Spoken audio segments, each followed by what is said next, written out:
Due process, presumption of innocence in Baltimore, Ferguson, Trayvon Martin, Cambridge police. Do you think that the president has, let's just say, contributed to an atmosphere that is hostile towards police officers? Well, he's the great divider. He has not been good to the police, certainly. The police are not big fans of his. That's, you know, I meet him all the time. I'm with him all the time, and they are not big fans of his. But he is a great divider.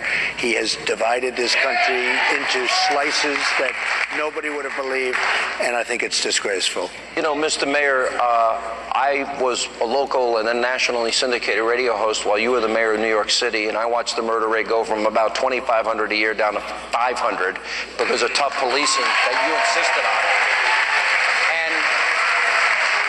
And Milwaukee remembers you being America's mayor on 9/11 and the days afterwards, and you gave us a steady hand.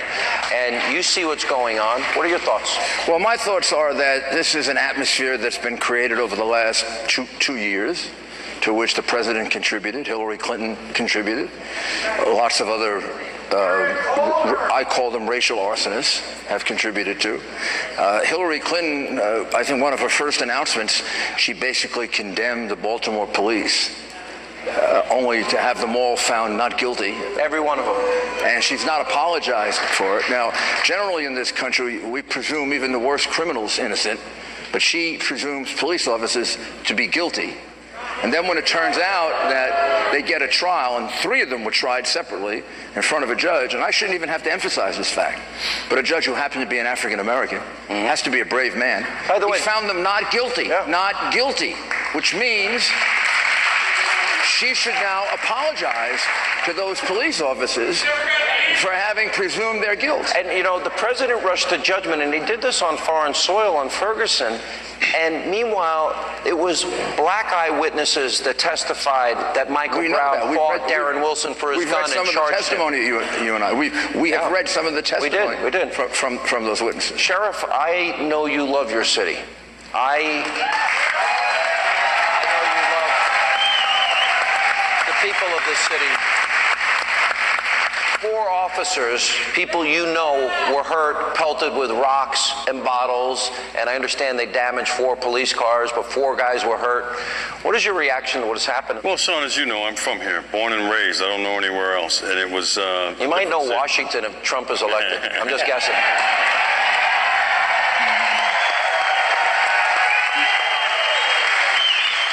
Job 1 is getting Donald Trump elected President of the United States. The rest will take care of itself. But, you know, it was a good middle-class city. Okay, you had strong families, you had places to work, a lot of industry here, and people raised their kids, took care of their kids. And then, because of some very dangerous, damaging, progressive urban policies, the middle class moved out, the jobs left, and that vacuum was filled by what I'm not going to be as nice as some people might be, by the underclass, okay, a culturally dysfunctional underclass. Entrenched poverty, questionable lifestyle choices, massive unemployment. You have failing schools, failure to embrace education. Some of these are self-inflicted pathologies. You know what one commonality seems to be? Baltimore, 50 years run by liberal Democrats.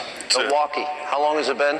Oh, it's been we haven't had a Republican mayor. Detroit, since 1908. Some of 1908. 19 what? The last time they had a Republican mayor in Milwaukee. I vote for you for mayor. I think you know.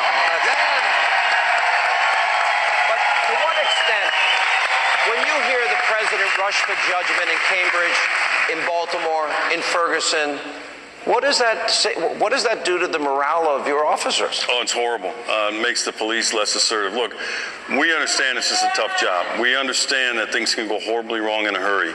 Or we understand mistakes that can be made. All we don't ask for anybody's sympathy. We don't ask for a pat on the back. All we ask for is that when something goes horribly wrong through no fault of the officer, the community backs us. We want to know the political class. They have thrown us overboard. And it started with the President of the United States, who's a straight-up cop hater, and I can prove it. And we don't have to go into it tonight. Just, you know, him ending the 1033 program is an example. The 1033 program allows local agencies to obtain military surplus equipment like body armor, like protective vests, ballistic helmets, shields, that sort of thing, I could have used that last Sunday. The president cut that program. Okay, why would you do that if you liked the police, right? You know, let me bring in the governor. I want to first say, Governor Walker, I really appreciate, there were, what, 16, 17 of you on stage, and there was only one person that didn't make the pledge originally about supporting the nominee, but you kept your word. And there are other people. And I want to be very frank here. Those that broke their word that want to be president in the future, I don't think we could ever trust them as far as we can throw them.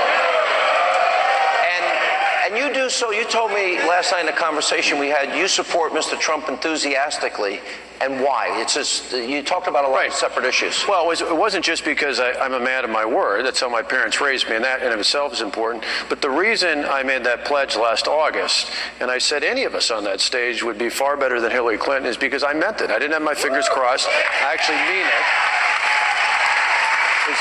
As you know, people say, you know, well, you weren't with them initially. Of course I wasn't. I was with me. I supported myself, but and who wouldn't? I think we can make an allowance. Right, for that. exactly. All right. Exactly. But my point was then, as it is today, and that's why I spoke at the convention, is to say when you look at the two people who are going to be on the ballot this November, and let's not kid ourselves, nobody else is on the ballot who has a chance of winning other than Donald Trump and Hillary Clinton. When you look at the choice between the two, this is a woman who lied to the American people about her emails that put our national security at risk, a woman who lied to the families of the victims in Benghazi while standing by their coffins. She is unfit to be president. I don't think anybody should kid themselves. America wants a change. Hillary Clinton is not a change agent. And throughout Donald Trump's entire professional life, he has been an agent of change, and he'll be that as the next president. There's two things that I've talked to you about in the past that you said you're considering, that the things that I've asked you about, energy independence, about judges, about building the wall, about eliminating Obamacare, building our military, saving the VA, all of these things, you might put it on paper as a promise, right? I may do that. We're looking at it. I discussed it with you before, and we may very well do that. It's not been done before that I know of.